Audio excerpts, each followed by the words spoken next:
No, nádherný gól. Klasická moja klička. Doprava. Nádherná přihrávka od Denise na těžkém terénu. 1-1-0 v první minutě. Nemám k tomu co říct. Hlasujte pro mě, protože to zkrátka umím. Zdar, protože jsme strašně cool tým, tak natáčíme i videa, jsem na Rock for People a protože hlasujeme o nejhezčí gól.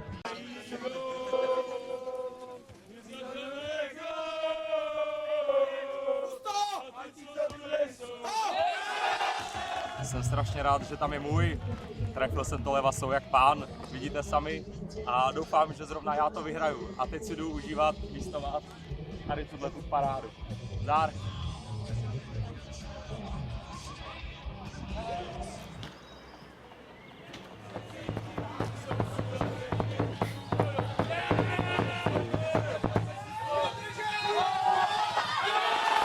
Nepopsatelné. 44. minuta zápasu a naprostá bomba. Úžasný pocit. Proč by pro to měl hlasovat? Zápas proti Neobuzi, nejdřív jsme prohrávali, pak se mi tam povedla zařídit penalta a těsně před poločasem jsme to otočili krásně na 2-1, takže jestli mě dát hlas, tak už jenom kvůli důležitosti toho zápasu. Tak můžem. Takže začínáme, zápas proti Vlčkové. Radiček zatahuje po léně, Tunis přebírá míč. Já si to přebírám na středu, na velkém vápně. To už tam byl neskutečný teda. A levou nohou trefuju vzdálenější šibu. Děkuji, odcházím.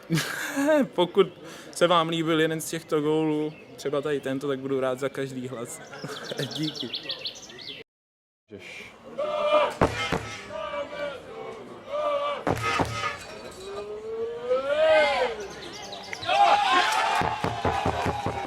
Krasavec.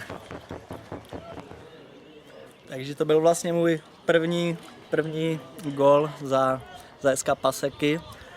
Neskutečný zážitek, pocit. Jarda mi to tam skvěle dál a myslím, že by pro mě měli lidi hlasovat, protože to byl můj první gól a protože jsou pasecký srdcař.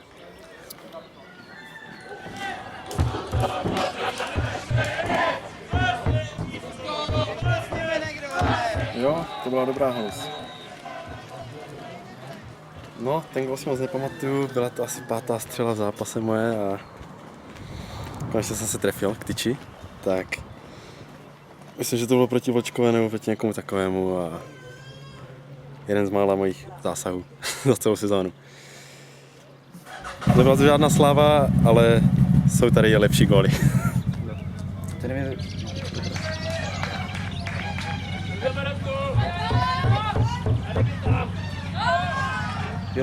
Jo, to byl gól hlavou, no.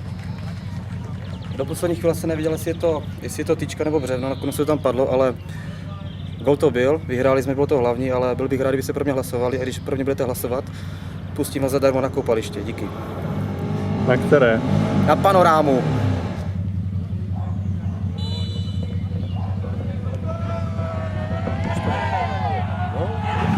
Normál, úplně obyčejná klasická levačka, to jsem měl už jako žáček, takže hlasujte pro mě, protože tohle bylo rozhodující. Můžeš. Tak, vždycky jsem chtěl dát gól hlavou, protože nejsou dobrý hlavičkář a vždycky jsem chtěl dát gól jakože naběhnout na přední tyč a zasunout to. Není to úplně ideální, ale jakože spadlo to perfektně a doufám, že mi dáte hlas, protože to bylo absolutně jakože cílené, ten gól. Takhle jsem to chtěl, aby to tam proběhlo. Mělo to být průčí, jakože do brány, ale takhle nějak to mělo vypadat.